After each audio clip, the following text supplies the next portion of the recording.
Dear students, great day. Let us start our session with History, Unit 3, Rise of Marathas and Peshwas. In this session, we are going to learn about origin and the growth of Maratha kingdom with particular emphasis on the role played by Shivaji in strengthening it, the administrative structure introduced by Shivaji. The Marathas were responsible for the decline of the Mughals and the role of Peshwas in carrying on Maratha power. The rising power of the Marathas in southwest posed the real danger to the Mughal Empire. Shaji Bhonsle, Shivaji's father, an officer of the Ahmednagar state and later Bijapur, proved to be a thorn in the flesh of Mughals even in Shahjahan's period. But it was his son Shivaji who attained glory among the Marathas as he could stop the Mughal Empire's expansion in the Deccan. Shivaji was a brave fighter, army general, and a guerrilla leader.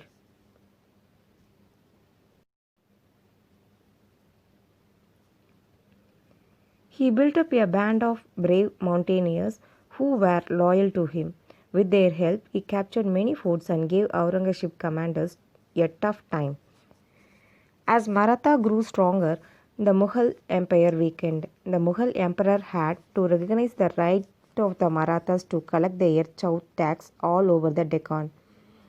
Welfare opened opportunities for talented commanders who contributed to the dynamic expansion of Maratha power early in the 18th century.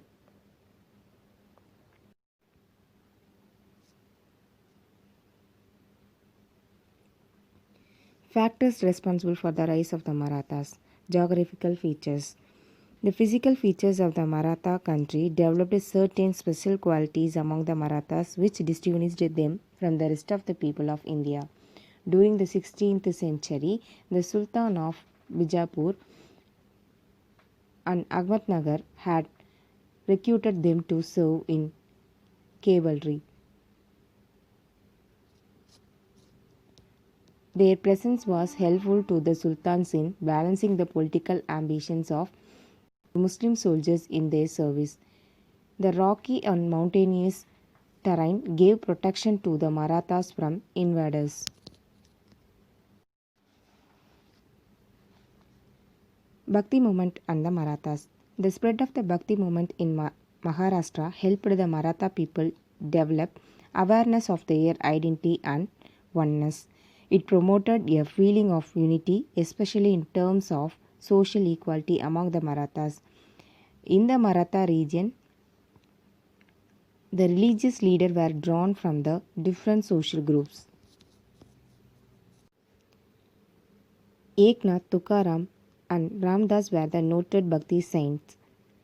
Tukaram and Ramdas had considerable influence on the life of Shivaji. Literature and language of the Marathas. Marathi language and literature also served to develop unity among the people. Hymns composed in the Marathi language by Bhakti saints were sung by people of all castes and classes.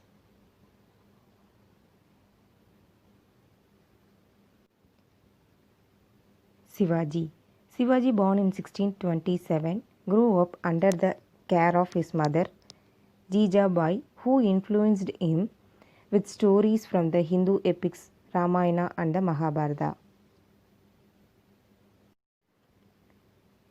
Shivaji's teacher and guardian, Dadaji Kondadev, trained him in the art of horse riding, warfare, and state administration. At the age of 18 in 1645, when he had just entered the military career, he successfully captured Gondana, a fort near Pune. The following year, he took the fort of Torna. Then he succeeded in conquering Raikar, which was rebuilt by him.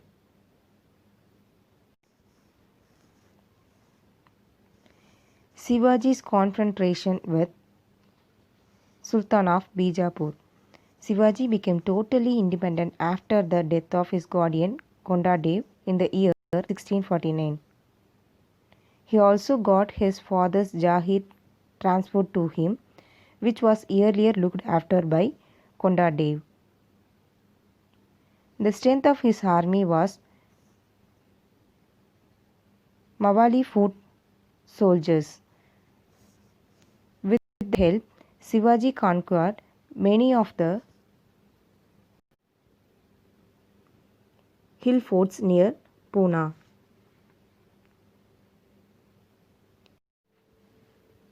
He captured Purandar from the Mughals. Shivaji's military raids angered the Sultan of Bijapur.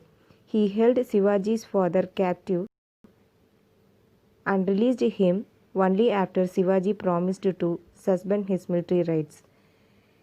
Shivaji kept his word and remained at peace with Bijapur from then on till his father Shaji's death. During this period of his administration. Consolidation of Maratha power. Shivaji resumed his raids after his father's death and conquered Jawali in the year of 1656 from the Maratha chief Chandra Rao More. He also reduced all the lesser Maratha chiefs around Pune to subordination. In 1659, he killed Afzal Khan, a notable general of Bijapur.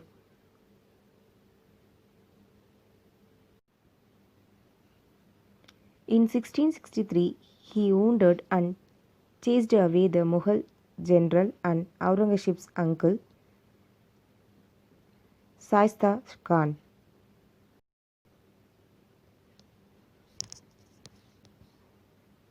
He capped these bold acts. He courageously directed his soldiers to plunder Surat in the year of 1664 and the major Mughal port on the Arabian Sea.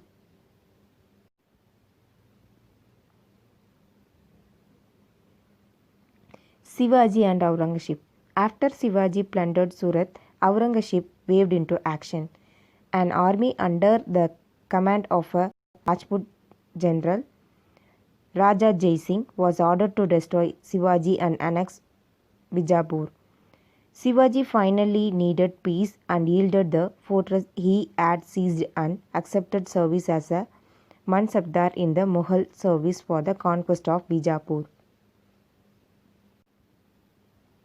He also agreed to visit the imperial court at Agra on the advice of Jai Singh, only to suffer dishonor, which led him to escape by hiding in a basket. Aurangzeb was determined to stop the Maratha interference in his expeditions against the Deccan kingdoms. He attempted to patch up with Shivaji, but those efforts failed. In 1670, the Mughal army was helpless when Shivaji again plundered Surat. In 1674, Shivaji crowned himself by assuming the title of Chhatrapati, and the inauguration of Shivaji was celebrated with great splendor at Raigad. As the occasion was the founding of a new kingdom and a new dynasty. Shivaji's aged mother, Jijabai, who had lived to see her son crowned the king, passed away a few days after the inauguration, with her life wish fulfilled.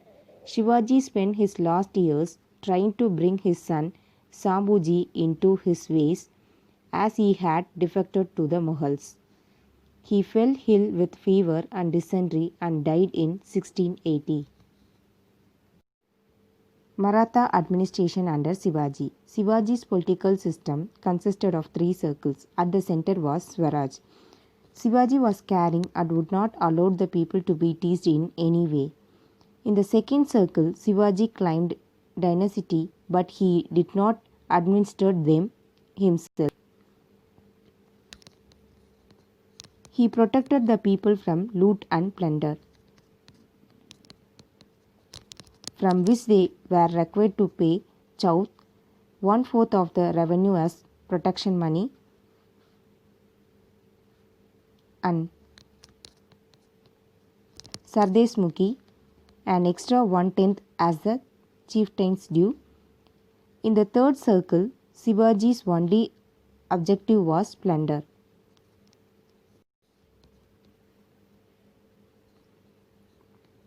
Deshmukhs held sway over rural regions and their control was over between 20 and 100 villages. Each village had a powerful headman, Patil, who was assisted by a village accountant of a keeper of records, Kulkarni. In the absence of a strong central government, these local community level officials functioned as a true government. Army. Shivaji gave utmost attention to his army and training of its personnel. In the beginning, the backbone of his army was the infantry, but as his campaign extended into the plains, his cavalry grew in size and importance. Every soldier was selected personally by Shivaji and was taken into service on the assurance of a soldier already in service. Shivaji took great care in the maintenance and security of his forts. Ashtapradhan. Shivaji appointed 8 ministers as the Ashtapradhan, each holding an important duties. Peshwa was the equivalent of a modern prime minister in the Maratha Empire. Originally, they were subordinates to the Chhatrapati, but in course of time, especially from the time of Shahu Maharaja, Peshwa became the de facto Maratha ruler, while the Chhatrapati was reduced to the position of a nominal ruler. Shivaji was influenced by the Mughal revenue system. The assessments were made on the actual yield, with 3/5 left to the cultivators and 2/5 taken by the government. In judicial administration, civil cases continued to be decided by the Panchayat, the village council, while criminal law was based on the Shastras, the Hindu law books. Responsibilities of the Ashtapradhan. Pant Pradhan are Peshwa, Prime Minister, Amatya or Mazumdar, Finance Minister, Surnavis are Sachiv, Secretary, Makya Navis, Interior Minister, Sar I Naubat are Senabadi, Commander-in-Chief, Sumat R. Dubi, Foreign Minister, Nyayasthi, Chief Justice, Pandit Rao, High Priest.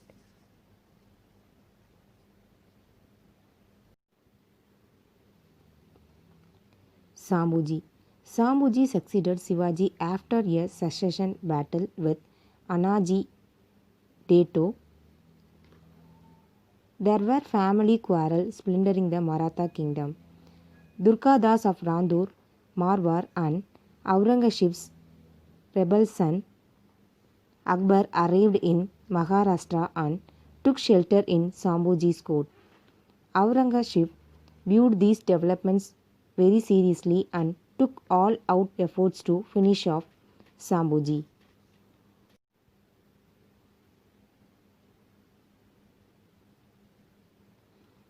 Aurangzeb's main goal was annexation of Bijapur and Golconda. These two sultanates fell to Aurangzeb by 1687. In little over a year, Sambhuji was captured by Mughals and after torture put to death. Shahu Maharaja. Shivaji's grandson Shahu means honest, originally a name given by Aurangzeb to contrast his character with that of Shivaji.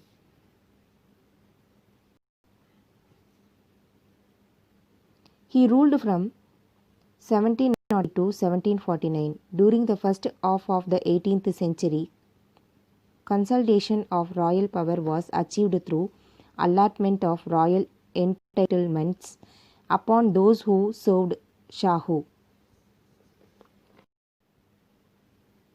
During Shahu's 40-year reign, there was increase in the territory under the Maratha control, from which tribute was regularly extracted. More centralized and strong state structure also began to take shape.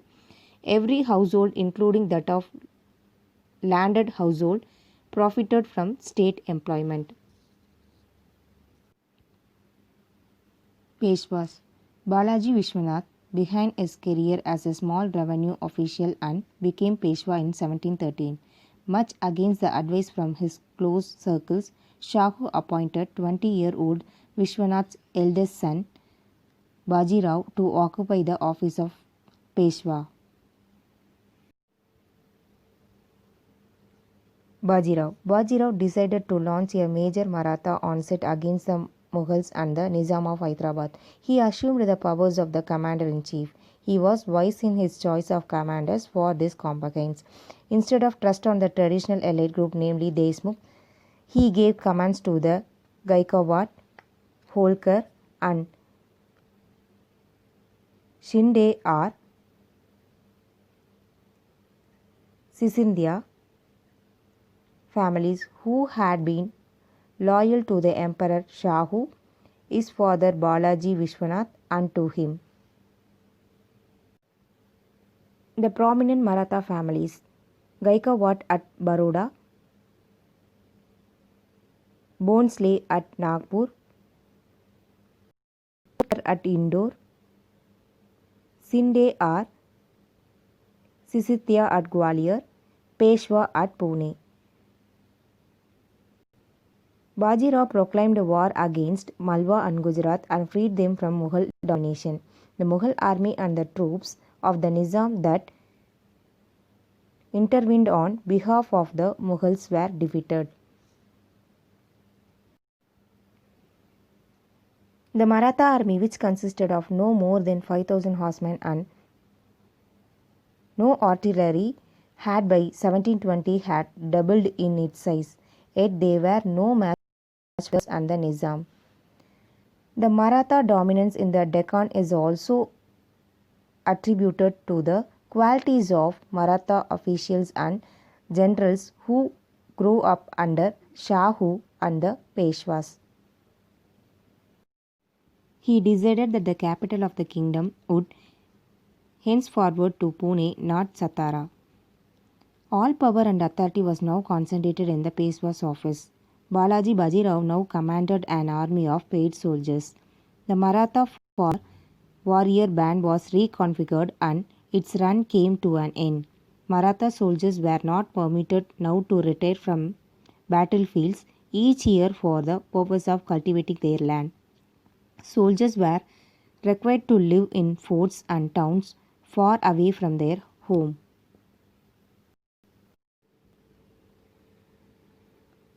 The Marathas launched raids from Nagpur against Bihar, Bengal and Odisha.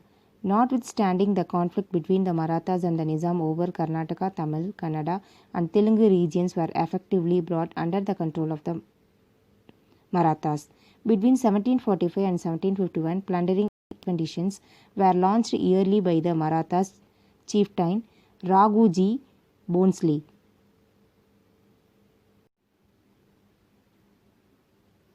Maratha administration under Peshwas. The revenue administration of Peshwas was headed by a key official called the Kamavistar. He was appointed by the Peshwa. He was empowered to maintain a small body of soldiers to police the administrative area from where tax had to be collected. A small staff of clerks and servants were employed to maintain the revenue records. These records were randomly checked by the office of the Peshwa. The fall of Marathas. The imperial movement of the Marathas sadly ended at Panipat near Delhi in 1761.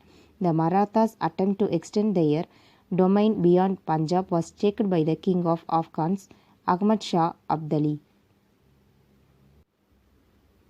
Abdali invaded 8 times before finally marching on to Delhi. The Marathas were now divided among several commanders who approached the battle with different tactics.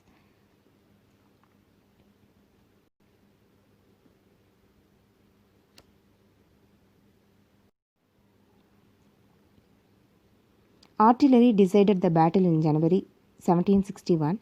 The mobile artillery of the Afghans proved lethal against both Marathas, cavalry and infantry. The Maratha army was fragmented and the surviving men took 6 months to return to Maharashtra from Panipat to report the struggle. By then, Maratha power over the subcontinent was effectively over. In this session, we learned about the rise of Marathas and Peshwas. Thank you.